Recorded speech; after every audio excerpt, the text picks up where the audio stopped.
ẹ káàbọ̀ padà ẹ̀yin ará ilé láti abala ìmọ̀ràn ìlera. Mo lérò pé ẹ ti rí ẹ̀kọ́ kan méjì dìmú látàrí ìmọ̀ràn tí dókítà ti gbà wá lórí ìlera wa. Tó bá rí bẹ́ẹ̀ kárí pé àfihàn sí àpá àlàáfíà ká má fi jẹun àlàáfíà wa ìlera kò ní di fíafíà aláṣẹ Èdùmàrè.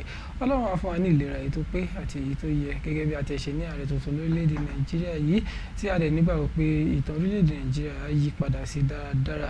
Ká tún wá rí pé à ń mu omi dáradára náà lọ́pọ̀lọpọ̀ ìgbà nítorí pé omi dá fára. Ká dẹ̀ rí pé à ń ṣe eré ìdárayá ká wá sàbí ológun ṣe ní ká sà kó ba lè rí bó ṣe rí tí orí ló ń fọ́ wa ní inú ló ń wá ní ká yọjú sí dókítà. Má ṣe lògùn láláì rí dókítà rẹ.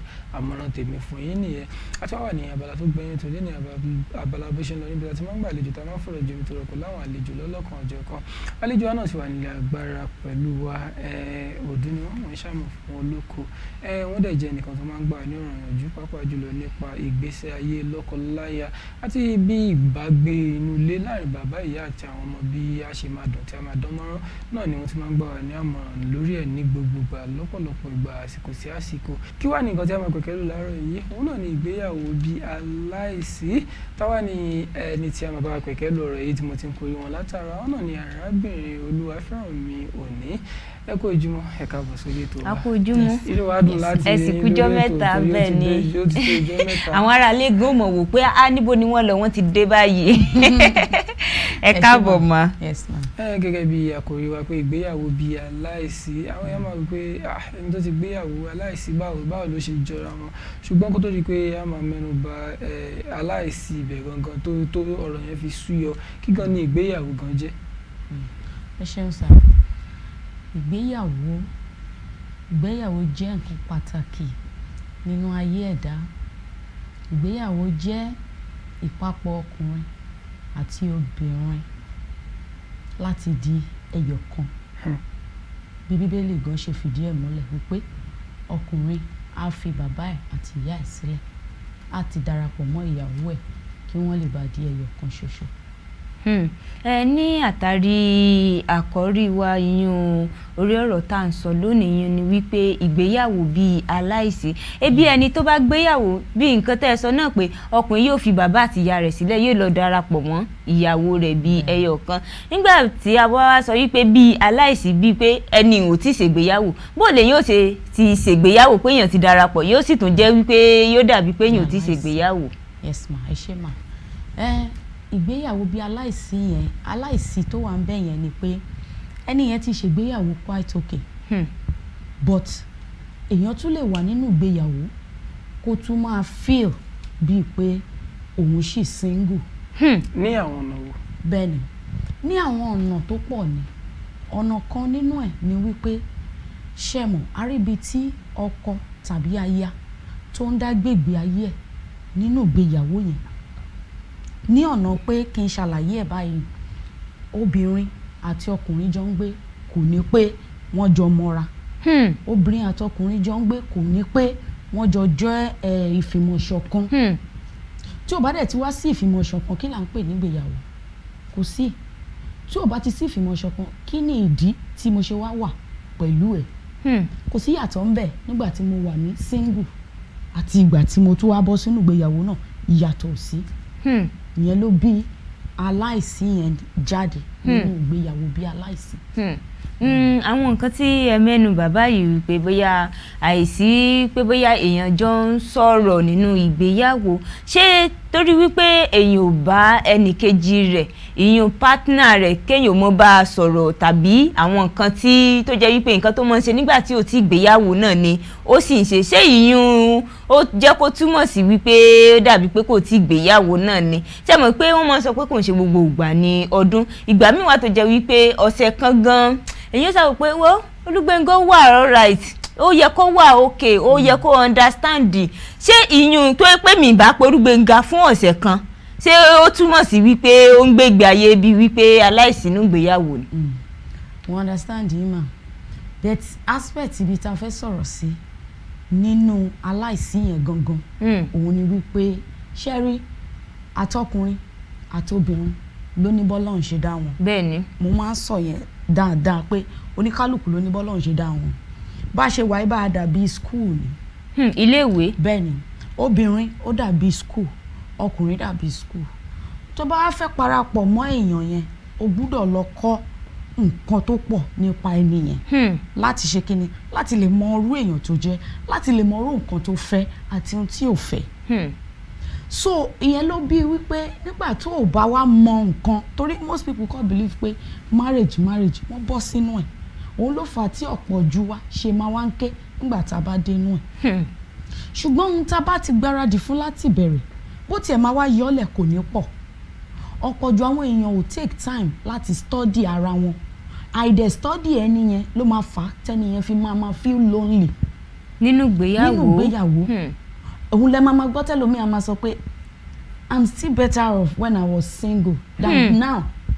What is the point being with you? For example, part of nǹkan tí a fi dá obìnrin ní attention. Part of nǹkan tọ́lọ́run dá mọ́ obìnrin is attention. But when a man does not realize that a woman needs attention. Kí wọ́n fún lákòókò. Yes. No matter how busy you are, you have to schedule as in gé àkókò kan fún láti fún ní àkókò. Kì í ṣe àkókò bíi pé kẹjọ máa sọ̀rọ̀ kẹ́ máa tẹ fóònù. Bẹ́ẹ̀ni. Kẹjọ máa sọ̀rọ̀ kẹ́ máa sọ díẹ̀ mo ń gbọ́ ẹ o kẹ́ máa ṣe another thing. No. When we are talking about attention, you have to drop every other thing and pay attention to her. Give her eye contact. Let her know that you are listening. She's the owner of the moment. That's what we are talking about. Nípa pé attention yẹn. But irú obìnrin tó yẹ pé bóyá ó mọ̀ pé attention òun ní ìdí ẹ̀ tọkùnrin yẹn ò dẹ̀ mọ̀ báwo ni ò ṣe mọ̀ gan ìdí tí ò ṣe mọ̀ ni pé you don't study what you want to take into your house. If you study her you will know what she needs. Then you'll be able to give. Kó ṣe gbogbo obìnrin ló yẹ pé owó náà fẹ́. Bẹ́ẹ̀ni. Kó ṣe gbogbo obìnrin ló yẹ pé owó but obìnrin mi ó kàn fẹ́ kó fún un attention and it will be like you have given her the whole world. Ìyẹn kò jẹ́ number 1 nínú ẹni. Ìmí náà tún wà care. Some men don't know how to care. You just put a woman in the house, you don't know how to care for her. Díẹ̀ ṣó ti jẹun, díẹ̀ tó ti ṣó ti ṣe léyìí, ṣó ti ṣe okay mo ń jáde lọ mo bẹ̀rẹ̀ ra nǹkan báyìí wá. Some men don't even know how to do it. Kì í ṣẹjọ́ wọn. Family ọ̀tọ̀ọ̀tọ̀ ni gbogbo wa ti jáde. But that is the reason why you have to study who you want to be with so that you can make her feel, you know, that now she's married or he's married. Then your existence will now be ipa èèyàn yóò hàn nínú ayé ẹni. A lè feel kò ní máa feel lonely. So àwọn nǹkan yọ bí méjì nínú ẹ̀. Olúgbénga o káwọ́rọ̀ gan ọ̀rọ̀ ń kọ̀ láyà wọ́n ṣe yọnu ìmọ̀ kan parẹ́ dáadáa báyìí. Ṣùgbọ́n àwọn ìwà tí ó lè jẹ́ tí a máa dàbí ẹni pé ìgbéyàwó bí aláìsí ń wáyé nínú ìgbéyàwó bí aláìsí àwọn ìwà tó lè jẹyọ ṣé lápá ọkùnrin ló fì sí jù ni àbí lápá ọ̀dọ̀ obìnrin ló máa ń fì sí jù. Ibi méjèèjì ló fì sí. Ibi méjèèjì ló fì sí. Orú àwọn obìnrin mi or ọkùnrin mi, let me talk about the man side now. Some men when they go out somebody jáde they expect you gẹ́gẹ́ bí ìyàwó kó pè wọ́n tó díà báwo ni ibo ló dé ibo ló wà ṣé ti débi tẹ́ ń lọ kò mí pé ẹ̀ ń disturb you just show the care. No, it make them feel like somebody care for them. Sure, you understand? Benny. Some men like such thing. But when ó jáde you don't even bother to call. Oh, bother àti béèrè ibi tó dé ibo lẹ wà ṣé ti débẹ̀ you didn't do anything. It's still the same thing as the way he is nígbà tó wà ní single. At least bó ṣe ń jáde ẹ̀ náà nìyẹn tí ò sẹ́ni tó yẹ̀ wò àfi bóyá tí ìyá àbí bàbá ẹ̀ bá pè. So now that he's married he's supposed to feel your own presence. Yẹn ni ó máa jẹ́ wípé he's not lonely.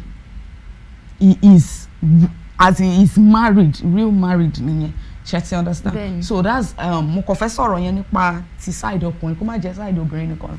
Kó má nítorí àti jẹ́ obìnrin la ṣe ń sọ̀rọ̀ obìnrin. Bẹ́ẹ̀ni. So àwọn ọkùnrin náà like bẹ́ẹ̀. Irú èmi náà nísìn tó bá dé ọkùnrin mi dé obìnrin mi ò mọ̀ pé kọ́kọ́ tó dé ká ti sáré bá dáná oúnjẹ sílẹ̀. Ká ti sáré bá ṣe àwọn nǹkan kan sílẹ̀. And most of àwọn ọkùnrin tẹ́ ń wò yìí wọ́n fi inú wọn ṣeré. Bẹ́ẹ̀ni wọ́n fi inú wọn ṣeré. Wọ́n fi ṣeré. So part of these things tó yẹ kóbìnrin mọ̀ nípa ọkùnrin nìyẹn. Kó tó ní o lọ sínú ilé ọkọ o gbọ́dọ̀ mọ̀ pé ọkùnrin ò fi in fact ẹ lè rọra béèrè nǹkan kan tó yẹ pé ní normal day kò yẹ kó bínú tó yẹ pé tẹ́bí bá ń pa lọ́wọ́ tẹ́ bá lọ béèrè yóò bọ́ sí kanra. á dàbí pé ó ju nǹkan tẹ́ béèrè lọ yẹn ni. So whereas kò dẹ̀ rí bẹ́ẹ̀ but torí obìnrin yẹn náà ò mọ̀ nípa pé this man kò kì í finú ẹ̀ ṣeré òun ló tún bí yẹn. So what difference does it make? When he was single, that's how tó ṣe ń délé ẹ̀ tẹ́bí ń pa. Tí ó sì sùn bẹ́ẹ̀. Ó ṣe ń délé tẹ́bí ń pa ní ẹ̀ tá dẹ̀ sùn ọ́ kó sáré lọ ra bread. Kó sáré fi mu coke kó dẹ̀ sùn. So the same thing ló ṣì ń ṣe nínú marriage náà. So just that one for the. Àwọn obìnrin wa ń kọ́. Ma? Títa obìnrin. Títa obìnrin náà ó ní mo kọ́kọ́ yọ̀rọ̀ náà lẹ́ǹkan yẹn tí mo sọ wípé attention. Ṣé ẹ̀ka bíi títí ọkùnrin bíi mẹ́rin mẹ́ta báyìí ṣé attention nìkan wá láwa náà nílò ni? No ó pọ̀ o. Kà fún wọn kí wọ́n gbọ́ dáadáa. Okay, so part of it not today being romantic with a woman.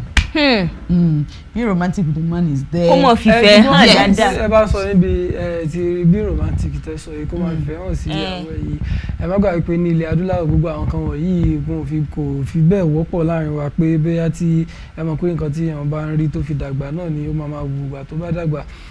Tí a bá wo wọn ní ọ̀dọ̀ àwọn òyìnbó lọ́hùn-ún a máa rí pé ọmọ gan ò ní respect fún dádì ẹ̀ kò lè máa sọ pé bàbá mi sàsàsà orúkọ ní Allah mọ́ bàbá ẹ̀ lórí ṣe mọ̀ pé nǹkan tí ó bá dàgbà nìyẹn tó dẹ̀ rí bí ìyá àti bàbá ẹ̀ tí wọ́n ṣe ń ṣe bí wọ́n ṣe ń fi ìfẹ́ hàn síra wọn ló jẹ́ kó rọrùn fún àwọn náà láti máa fi ìfẹ́ hàn ṣùgbọ́n ní ilẹ̀ adúláwọ̀ bí báyìí bàbá jí ó kọrí sóko ìyá jí ó kọrí sọ́jà ni ṣé ẹ rò pé kò jẹ́ nǹkan tó jẹ́ kó nira láti máa fìfẹ́ hàn gan ní ilẹ̀ adúláwọ̀ ọ̀dọ̀ wa bí báyìí. Ṣé wàá rí ilẹ̀ adúláwọ̀ tó ń wá sàn ọ̀nà wo àti oko àtodò tó ń kálukú ń kọrí gbà hàn ṣé mọ̀ pé kò sì ní bí nǹkan tiẹ̀ ṣe lè di gágágá ó ṣàyẹ kó jẹ́ pé àwọn torí òótọ́ ọ̀rọ̀ wọn ò ní fẹ́ sọ pé àwọn bísí náà ni kò sáyè nínú pé owó kíni wọ́n sọ pé kò ń sowó nìkan lámọ̀ nínú pé kò sí àyè gangan bó ni wọ́n ṣe lè fìfẹ́ hàn kí wọ́n kàn rí yàn Olúgbénga kò sọ fún mi pé Ṣèyífúnmi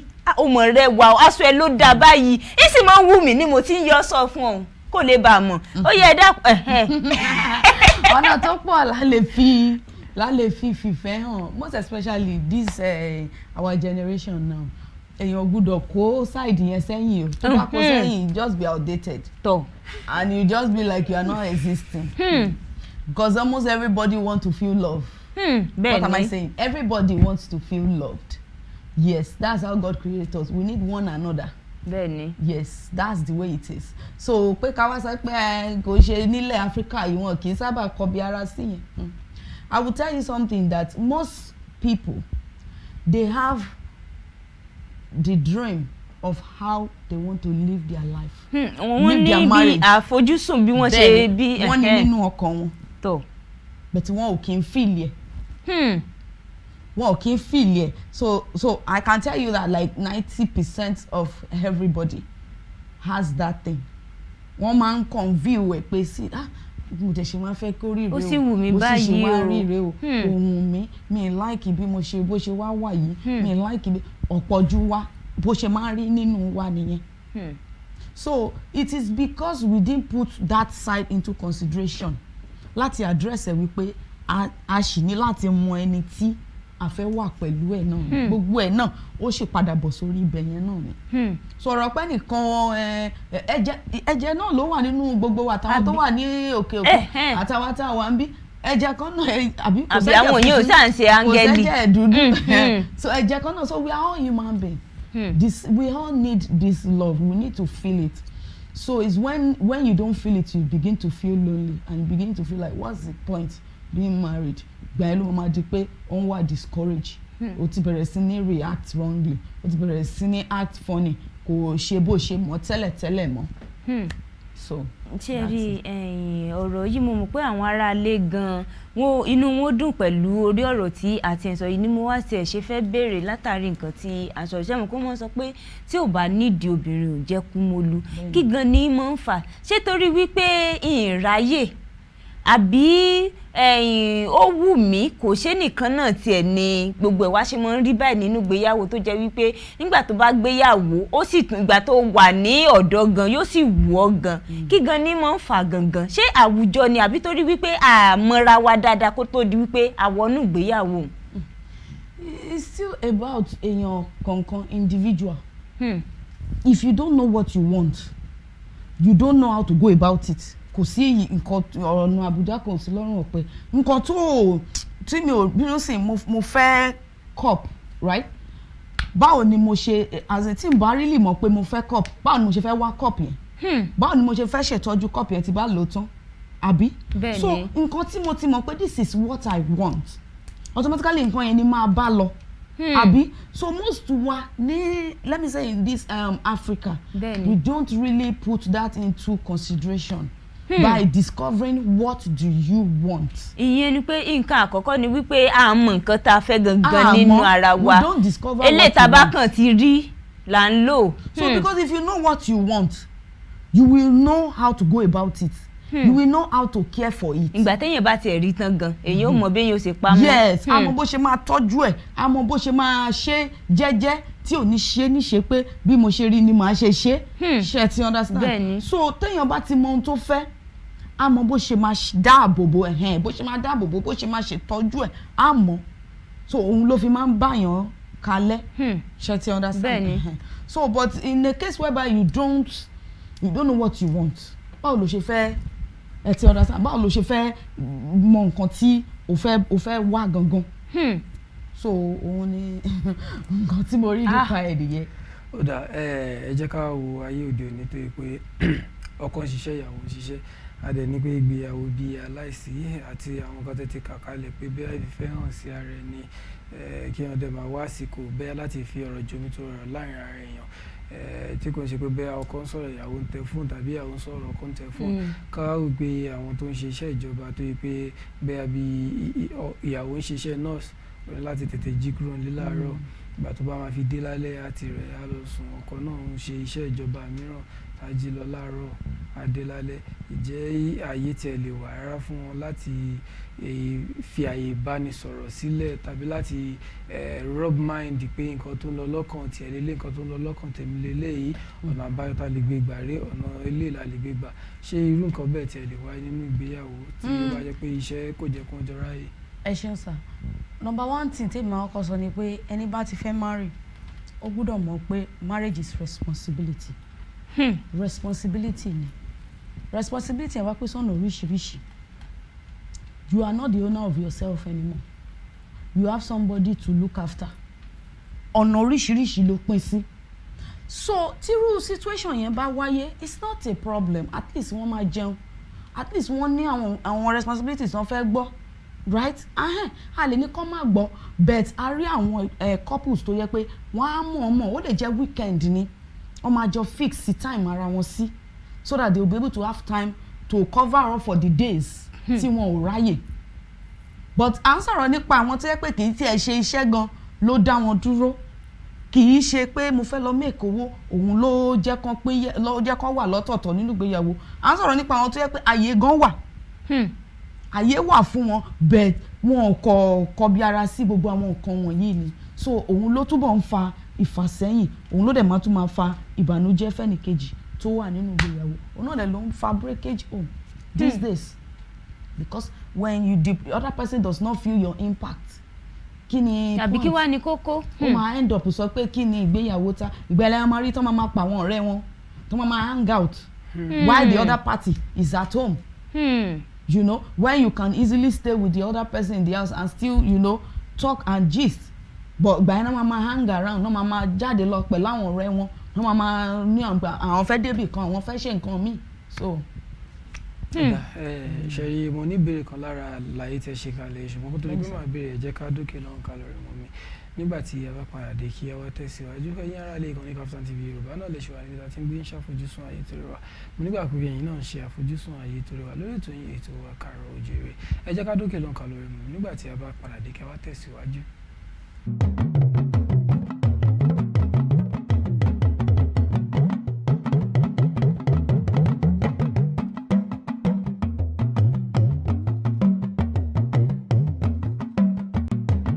káàbọ̀ padà ẹ̀yin ará ilé ìkànnì Kaftan TV Yorùbá náà lè ṣe wà níbi tí ń ṣàfojúsùn ayé tó rẹwà lórí ètò yìí ètò wa Kaaro Oojire fáfàní àwọn tó ṣẹ̀ ń darapọ̀ mọ́ wa lórí ètò ẹ̀yin náà dé bá nǹkan ẹ̀wá nǹkan fìdílé tàbí kẹ́ fìdílé nǹkan kájọ máa jẹ̀gbádùn ètò náà bọ̀ gẹ́gẹ́ mo sọ síwájú pé abala tó gbẹ̀yìn ètò ni àwa abala bó ṣe lọ níbi tá a ti máa ń gbàlejò tá a dẹ̀ máa ń fọ̀rọ̀ jomi tó rọrọ̀ kí wọ́n nìkan tí a ti ń pẹ̀ kẹ́lù láti abala àkọ́kọ́ kó tó lè pa lọ sókè lọ́hùn náà ni ìgbéyàwó bíi aláìsí tí àlejò ẹni pàtàkì arábìnrin Olúwafẹ́rànmi òní tí wọ́n dẹ̀ ti ń gbà wá níyànjú àwọn ọ̀nà tí tí a lè gbé gbà àwọn tó ń ṣokùnfà àti àwọn ọ̀nà tá a lè gbé gbà tí nǹkan á tún fi padà dùn nínú ilé tí irú nǹkan bẹ́ẹ̀ bá ti ń wáyé. Kó tó di pé a lọ sókè lọ́hùn mo ní ìbéèrè kan lọ́kàn tí mo fẹ́ béèrè lọ́wọ́ yín irú ẹni tí ẹ sọ pé bóyá tí àárín ọkọ àti ìyàwó tí ò bá gún ibẹ̀ nìkan nínú àwọn méjèèjì láti tẹ̀lé àwọn ọ̀rẹ́ jáde lọ wípé òun tẹ̀lé wọn ṣeré jáde lọ á fi kàn sílẹ̀ nílé ṣé irú wà báyìí ti ẹ̀tọ́ náà ṣé ó jẹ́ nǹkan tó bójúmu torí mo mọ̀ pé kò sí bójú fẹ́ tẹ̀lé àwọn ọ̀rẹ́ yẹn jáde ibẹ̀ ni á ti di pé wọ́n á ti sọ̀rọ̀ sí létí wọ́n á ti sọ àwọn ìwà mìíràn pé ṣé o rí pé ọkọ ẹ̀ irú nǹkan tó ń ṣe báyìí definitely ibi tí nǹkan yà padà yọrí sí lélẹ̀ ibẹ̀ ni wọ́n á tún ti fún ní àmọ̀ràn mi ṣé rò pé irú nǹkan bẹ́ẹ̀ ti ẹ̀tọ́ náà fún ẹni tó sì tún wà nílé ọkọ tàbí ẹni tó sì tún níyàwó sílé torí abala méjì náà ni ọkùnrin lè tẹ̀lé àwọn ọ̀rẹ́ ẹ̀ lọ sí club lálẹ́ obìnrin náà dẹ̀ lè ṣe irú nǹkan náà bẹ́ẹ̀ láti tẹ̀lé wọn lọ sí club tí wọ́n á dẹ̀ máa forí oríṣiríṣi ìgbé ayé tuntun mìíràn hàn ṣé ó tọ̀nà láti máa ṣe pé wọ́n ń tẹ̀lé wọn jáde nígbà tí wọ́n ṣì wà nínú ìgbéyàwó.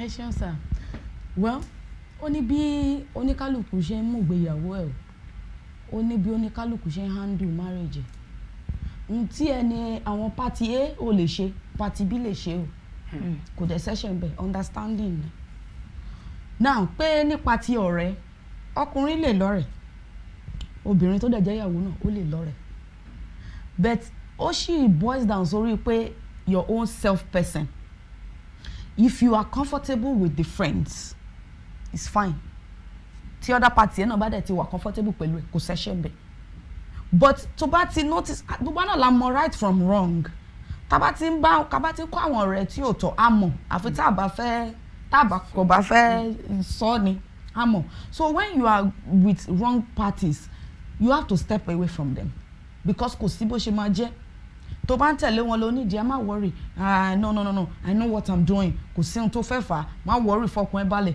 kò sí nǹkan kan you are just joking ó ṣe ń rí mú jẹ ni àríjọ mi tó máa wá jáde bẹ́ẹ̀ tó yẹ pé ohun tí o plan wọ́n á dẹ̀ organize ẹ̀ fún ẹ bẹ́ẹ̀ story wo ló fẹ́ wá sọ fún ìtò wà nílé so kò sẹ́ṣẹ̀ ń bẹ̀ tí ọkùnrin bá ń lọ́rẹ̀ tí obìnrin ń lọ́rẹ̀ ó kàn jẹ́ pé ká mọ irú ọ̀rẹ́ tá à ń kó then níwọ̀ntúnwọ̀nsí ni ọ̀rẹ́ torí ọ̀rẹ́ gan nínú ayé ènìyàn gan either they influence your life positively or negatively. àríyàn gan mo ṣe ti wá fẹ́ wọlé pé bàtẹ ní ká mọ ọ̀rọ̀ rẹ̀ tán kó ọ̀nà dàtà fi mọ ọ̀rẹ́ gidi ọ̀nà dàtà fi mọ ọ̀rẹ́ burúkú ẹ má gbàgbé pé ibi wà nù rẹ̀ ire wà nù bìtìbìtì rẹ̀ ládàálẹ̀ ayé àgùntàn wà nù èèyàn ewúrẹ́ dẹ̀ wà nínú èèyàn a máa rí àwọn ọ̀rẹ́ mìíràn tí wọ́n wá níwà pé èèyàn bíi áńgẹ́lì la máa wò wọ́n ṣùgbọ́n iṣẹ́ wọn ní kọ̀kọ̀ gangan ló ń ṣépè fún wọn ẹlòmíì dẹ̀ wà tó yẹ pé a máa rí níwà pé bóyá èṣù burúkú ni ilé ìbíyà torí ọ̀rọ̀ ẹnu ẹ̀ tó le àti ojú ẹ̀ tó le ṣùgbọ́n iṣẹ́ ọwọ́ ẹ̀ ní kọ̀kọ̀ ló ń ṣàdúrà fún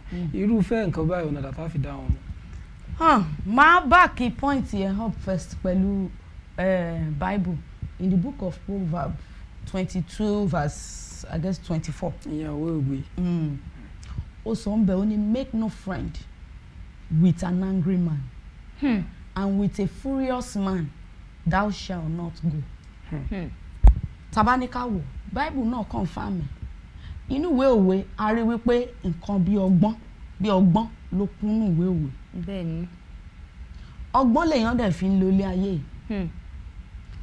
tótó la mọ̀ pé tibi tire láyé but how can you still sit with somebody that you know that is still influencing your life negatively?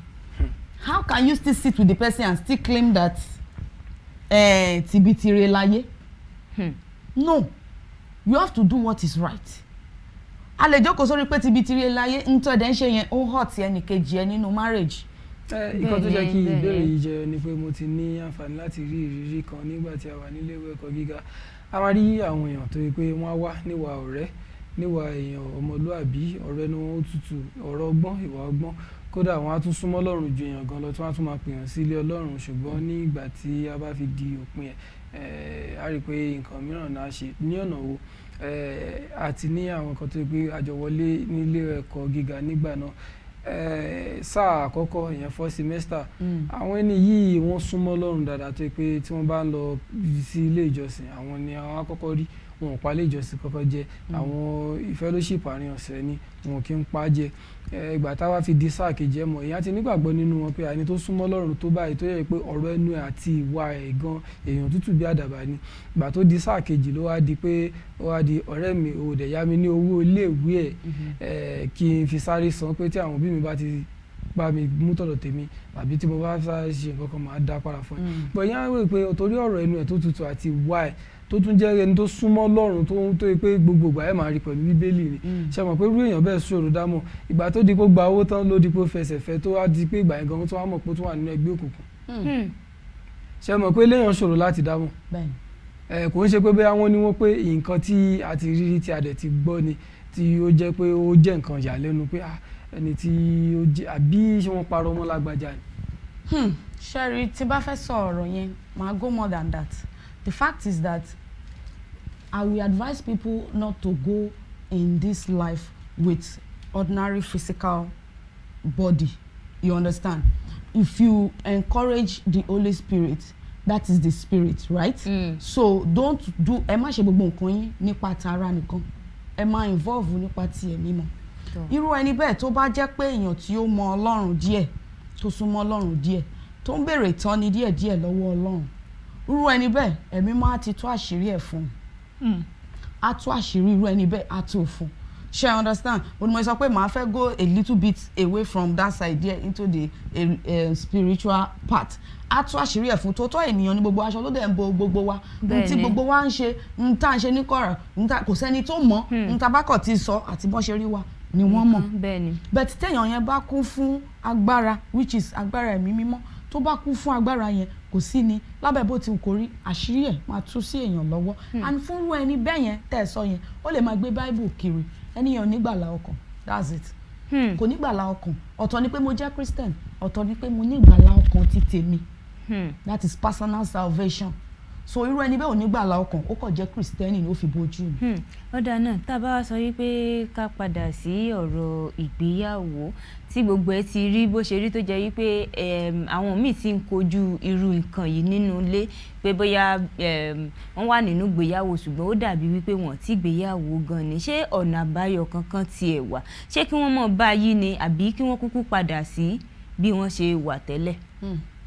Ẹ ṣé mà inú ìgbéyàwó màá kọ́kọ́ sáré sọ kínní ni pé a máa ń ní àwọn stages nínú ìgbéyàwó. Stage àkọ́kọ́ gbàtẹ́ kọ́kọ́ marry àwọn ìpele happiness ni gbogbo ẹ̀ máa ṣe máa happy ẹ̀ máa mú ẹni kó tiẹ̀ bí mi nínú gan mi ní fẹ́ bínú tààrà wọ́n ṣẹ̀ṣẹ̀ ìgbéyàwó ni. Second stage ni pé mo ti ń complain fún ẹ mo ti ń complain pé wa o ti ń ṣe báyìí báwo ló ṣe ń ṣe báyìí mo ti ń complain díẹ̀díẹ̀. Third stage ni pé after complain yẹn yálà ò wá yield o kò Steve o wà adamant then o máa bọ́ sí ìpele pé máa ṣe tiẹ̀ lọ́tọ̀ kí máa ṣe tèmi lọ́tọ̀ ń gbà yẹn gbà tí iná ò fẹ́ wọ̀ mí ìdẹ́fẹ́ jà àdẹ́fẹ́ máa ṣe tiẹ̀ lọ́tọ̀. Last stage ni pé divorce. Kí wọ́n túká. Divorce. So what I will say is that àwọn tó bá ṣì wà nípele kejì which is complaining aspect kan jọ fúnra wọn ní etí ìgbọ́. Ibi tí adjustment wà nìyẹn o. Tó bá ti débi tó ti jọ ń which is third stage tó ti jọ ń dúró lọ́tọ̀ọ̀tọ̀ yẹn ó máa hard láti rectify because wọ́n ti jọ ń dúró lọ́tọ̀ọ̀tọ̀ yẹn eléyìí tí ń ṣe nǹkan ọ̀tọ̀ eléyìí tí ń ṣe nǹkan ọ̀tọ̀ eléyìí gan tí ń kọ́ àwọn ọ̀rẹ́ ọ̀tọ̀ eléyìí tí ń ní secret affairs. Yes, ó ti ní secret affairs and that will now lead to something that I'm deriving my joy now from outside not from him or her anymore. From there ó máa di divorce. Sure you understand? So àwọn tó bá ṣì wà ní ìpele kejì which is complaining aspect màá rọ̀ wọ́n wípé kí wọ́n fúnra wọn ní etí ìgbọ́.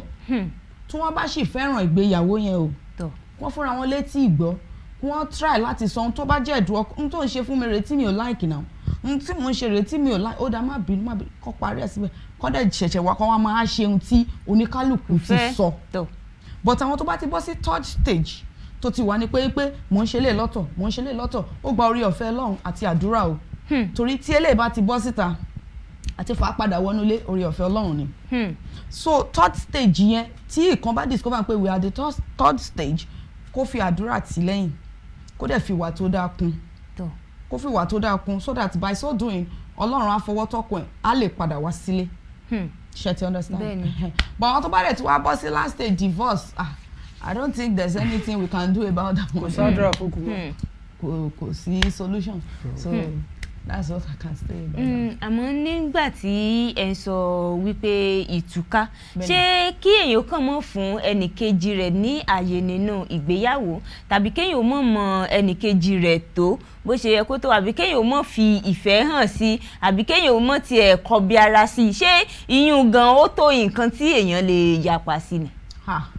Ó jù bẹ́ẹ̀ lọ àìfìfún ẹnìkejì ó tó nǹkan tó ń sọ lè yapa sí o. Nígbà tó ṣe pé ó pa lọ́mọ. Ó pa lọ́mọ. But when we talk about love or this thing deals with the heart. Ọkàn mi fẹ́ ni mo ṣe fẹ́ tó bá ti wá dé pé tí mo ṣe súnmọ́ ẹ tí mo fẹ́ achieve tí mo wish láti ṣe mo experience with you it's not there. What's the point of staying with you? There's no point. So ó lè fà àìfìfẹ́ hàn.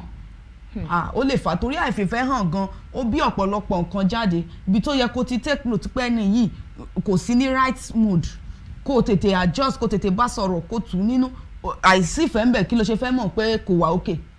Títí tẹ́lómi àfiwọ́ depression tá a fi ronú tó má bàa máa gbọ́ pé ó jáde lọ gbà tó máa dé ó ti para ẹ̀ sínú ilé. These are all the things that cause it without showing love to the other party. A lot of things ló lè dálẹ̀. Bẹ́ẹ̀ni. Ló mọ̀ mọ́ ṣàánú ọ̀rọ̀ ń lé kéka. Tí a bá sọ pé ìgbéyàwó gẹ́gẹ́ bí ẹ ṣe yànnà náà ní kátó dúpẹ́ àbẹ̀rẹ̀ ètò ìgbà tí a bẹ̀rẹ̀ ètò lẹ́ẹ̀kan ẹ̀bẹ̀ ṣe yànnà náà ìgbéyàwó ṣé ó tẹ̀ ní gbèdéke ọjọ́ orí tí wọ́n lè ṣe ìgbéyàwó láti lè jẹ́ pé wọ́n á fi ọgbọ́n gbé láàrin ara wọn tí kò fi ní sí ìkùnsínú tàbí ìjà. Kò ní ọjọ́ orí ní tèmi kò lọ́jọ́ orí ọjọ́ orí is just a number. Ara ọmọ kékeré mi tó mature ju àgbàlagbà àdẹ̀rẹ̀ àgbàlagbà mi tó pé bí premature ló ń ṣe. Yes, so kò lọ́jọ́ orí. It's just that when you discover that you are up to the task responsibility yẹn yes mo lè gbé because part of the responsibility is that you must care for that person. You must show love to that person. You must be concerned about that person. You must cater for the need. You must be like the shield for that person. Bí ààbò fún ènìyàn. Yes, as a woman to a man now, the man must be able to be like someone that she can lean on. Some men, they don't even have the heart to accommodate a woman. When a woman is doing like a baby, you two are doing like a baby. Ta ló wá fẹ́ ṣe maturity náà yìí méjèèjì. Bẹ́ẹ̀ tún máa rí àwọn ọkùnrin míì tó yẹ pé àwọn gan baby obìnrin tó gbé wọn sílé gan ó mature ó dẹ̀ strong hearted jù wọ́n lọ. So ìdáhùn sí ọ̀rọ̀ yẹn ni wípé when you know that you are ready, you are capable of that thing, then you are free to go.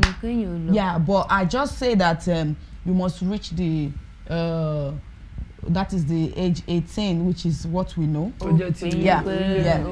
So we must get there. Let's just say anything from 20s is ready to go. Once you are matured, financially you're okay, and maritally you have the what we need in the marriage. And to be able to handle a woman or to be able to handle a man. So if you have it, it's okay. Tí irú nǹkan ìbá wá ń ṣẹlẹ̀ nínú ìgbéyàwó, ṣé ọkọ àti ìyàwó nìkan ni mọ̀ ń palára? Ṣé àwọn ọmọ kì í ní ìpalára kankan nínú wọn? Ó máa ń ní ìpalára o. Ó ní ìpalára. Irú example báyìí. Ibi tí ò ti sífẹ́ nínú ilé yẹn tí wọn ò ti jọ tí mo ń feel lonely, ilé náà ń feel lonely. Ẹ jọ̀ọ́, àwọn ọmọ yẹn kí lẹ ṣe rò? Irú tó yẹ pé tó bá ti wá complain, mommy, see this, see that, tó yẹ kó bá gbájúmọ̀ wá, come on, get out, go and meet your daddy there. Ọmọ ti bẹ̀rẹ̀ sí ní go through emotional trauma and like that. Lọ bá daddy say, come on, get out, I don't have time for you, no, I'm very busy now. Irú ọmọ bẹ́ẹ̀ yẹn ó lè bẹ̀rẹ̀ sí ní máa stomach ọ̀rọ̀ ara ẹ̀ sínú. A wò pé bá lọ bá daddy complain, bá lọ bá mọ́mì, wọ́n á jágbe mọ́mì, wọ́n á pariwo mọ́mì. By so doing, ọmọ yẹn máa bẹ̀rẹ̀ sí ní máa learn láti máa stomach ọ̀rọ̀ ara ẹ̀, láti máa wò pókè bóyá tí bá dé school máa fi lọ àwọn ọ̀rẹ́ mi nǹkan tí máa ṣe lórí ẹ̀. Àwọn ọ̀rẹ́ náà wá lo nípa bẹ́ẹ̀ àwọn yẹn náà wọ́n á fún ní àwọn àmọ̀ràn tí ò lámọ̀ràn tán náà tún fẹ́ gbà yàn dámọ̀ràn wọ́n á dá problem lẹ̀ so. Ó dá torí àkókò wa tó ti kọ́ wa ní kọ̀ọ̀kan mọ́ra àti nípa máa dágbére lórí ètò ní òwúrọ̀ yìí mo fẹ́ kí ẹ bá gba àwọn ará lé ní ìmọ̀ràn àpapọ̀ jùlọ àwọn tó ti wà nínú ìgbéyàwó ìkejì ni àwọn tí ó ṣe ń gbìyànjú làbí kí n sọ pé wọ́n múra láti ṣe ìgbéyàwó ẹ bá mi gbà wọ́n ní ìmọ̀ràn láàrin ìṣẹ́jú kankan tó di pé ó máa lọ. Yes, I ṣeun sir. So fún àwọn tí maybe youth now so káwọn ọ̀dọ́ nìyẹn bẹ́ẹ̀ yẹn káwọn ọ̀dọ́ kàn gbìyànjú kí wọ́n má ṣe irú mistake tí àwọn ará wájú tí wọ́n ti ṣe ènìyàn lè ṣe ohun kọ́kọ́ láì jẹ́ pé Ọlọ́run ran ènìyàn lọ́wọ́ kí wọ́n gbìyànjú àti di Ọlọ́run wọn mú ṣinṣin dẹni tó máa fẹ́ yàn kán farabalẹ̀ kì í kọ́ ṣe pé mo ti gbàdúrà nìkan fi ara balẹ̀ kó mọ nǹkan tí àwọn kankan wà àdúrà ló ń solve àwọn kankan wà you have to act you have to open your eyes and do it ni yes so ìyẹn nìyẹn then fún àwọn tí wọ́n ti wà nínú ìgbéyàwó tí wọ́n ti experience something like this like loneliness is not always there she's not always there for me they should try as much as possible to call the attention of the other party wait please I need to let you know something something is going on with me the money yẹn mo láti jẹ́ kó mọ̀ before it get to another stage tó yẹ wípé I won't be able to take any man and make my decision ó dẹ̀ lè bà ìgbéyàwó yìí jẹ́ so kan pera wọn jókòó communication is still always the key which is the solution to any problem in marriage. So ẹ ṣé púpọ̀ àlejò àánú adùn pé àkòyí tí ẹ jẹ́ wa bó ti ẹ̀ ti jẹ́ kó jẹ́ ó tó ìjọ́ mẹ́ta láti rí yín lórí ìwà dẹ́dùn láti rí yín láàárọ̀ yìí ẹ̀dẹ̀ ṣe gbogbo àmọ̀ràn tí ẹ ti gba gbogbo wa lápapọ̀ àwọn tí ó ti níyàwó sílé àwọn tó ti ní ọkọ àti àwa tí a ti ní gbogbo náà ni ọ̀rọ̀ yín bá wí tí ó dẹ̀ ta bá ti mo dẹ̀ nígbà pé a máa mú lò lọ́lọ́kan ọ̀jọ̀kan ilé tí yín náà kò wá ní dàrú ilé yín náà kò ní dàrú bó ṣe ń dùn yín náà ni a máa dùn lọ láṣẹ ìdùnnú Ọlọ́run bá mi dúró tì yín lílọ bíbọ̀ yín Ọlọ́run bá mi pamọ́ ẹ ṣé púpọ̀ tí a pè tí ẹ̀dẹ̀ jẹ́ wa mo nígbàgbọ́ tí a bá tún pè níjọ́ mìíràn ìtún máa jẹ́ wa ẹ ṣé púpọ̀ ẹ̀yin ará ilé mo lérò pé ẹ ti rí ẹ̀kọ́ kan méjìdínlógún látàrí ọ̀rọ̀ tí arábìnrin Olúwafẹ́rànmi òní tó ti gbà wá nípa ìgbéyàwó gbogbo ẹ̀ náà ni mo fẹ́ kí ẹ mú lò àwa tí ṣe ìgbéyàwó tí pé a ṣe wà lọ́nà gbogbo wa náà jẹ́ ká wo àwọn ọ̀rọ̀ tó ṣe kókó tó bá a sọ kárí pé a mú lò lọ́lọ́kan ọjọ́kan àwa ní ìrìjù báyìí lọ ní abala yìí lórí ètò lé nítorí àkókò wa tó ti kọ́ wa ní pápámọ́ra ojú tẹ fi ń wò mí kò ní fọ ìtì tẹ fi ń gbọ́ mi kò ní di láṣẹ Èdùmàrè àwa lẹ́ ó máa rí bólú ọba tó wá fẹ́ bàbá dé ọ̀la tó máa wà lórí ètò yín lórí Kaaro Oojire ní ìkànnì KAFTAN TV Yorùbá níbi àti ń ṣàfojúsùn ayé ètò rẹ wà orúkọ tèmi kò yí padà mi Olúwàgbẹ̀mígà SALAU ní bàbá tó bí mi lọ́mọ ẹ mọ̀ pé gbà tí mo wá sórí ètò lówùrọ̀ yìí èmi nìkan kọ́ ni mo wá èmi nìkan kọ́ mo dẹ̀ rọra mi wá ẹ jẹ́ kí akẹgbẹ́ mi náà kó dàgbére fún yín lórí ètò. ẹ̀yin ará lé mo lérò pé gbogbo nǹkan tí àlejò wa ti bá wa sọ pátápátá òun ni ẹ ti gbá mú wọ́n sọ wípé àwa tó bá jẹ́ wípé a sì ń ṣe kí ni a sì ń ṣàròyé ìyún kọ̀ǹpléènì pé ìsolúsàn àtúnṣe sì wà sí fún díẹ̀ yìí ẹja fúnra wa ní etí kí gan ló ń rojọ́ lé kí ni ń dùn ọ́ lọ́kàn àwa tó wá tó jẹ́ wípé ó tún ti bọ́ sórí àti ń ṣe kí ni ó ń kálukú tí ń jẹ́ sọ́nà èmúdádì rẹ̀ ó ń kálukú tí ń ṣe lọ́tọ̀ọ̀tọ̀ ìyún náà àtúnṣe náà sì tún wà pẹ̀lú àdúrà àti ìwà wọ́n sọ pé ká fi ìwà kún fún díẹ̀ yìí kò sí nǹkan tí ó ti burú jù fún Ọlọ́run láti ṣe ilé wa ò ní dàrú ìgbéyàwó wa ò ní bàjẹ́ ìwọ tó bá wá ń dojú kọ nǹkan tí ò ń wò wípé o ò mọ ọ̀nà tí ó gbé gbà tàbí ẹ ní ìbéèrè nínú nǹkan tá a tiẹ̀ ti sọ yìí ẹ bi wá àwa náà sì bi àlejò wa a lè fún yín ní ìdáhùn ẹ tẹ àtẹ̀jíṣẹ́ yín ẹ ṣe ojú tẹ̀ fi wò wá ò ní fọ́ bẹ́ẹ̀ sì ni etí tẹ̀ fi ń gbé wa kò ní di Olúwaṣeyìfúnmi ọmọ Ògúntóyè lèmi jẹ́ títí di ọ̀la tá tún mọ̀ pàdé lórí ètò yín ètò wa àlàáfíà tayọ̀ tí mo fẹ́ fi yín sí òun ni kí n bá yín láṣẹ Èdùmàrè. àtẹ̀mí àti Olúwaṣeyìfúnmi Ògúntóyè àti àlejò wa àti àgbàlálejò lẹ́yìn làwọn ń dágbére fún lówùrọ̀ ìpè ó dàbọ̀.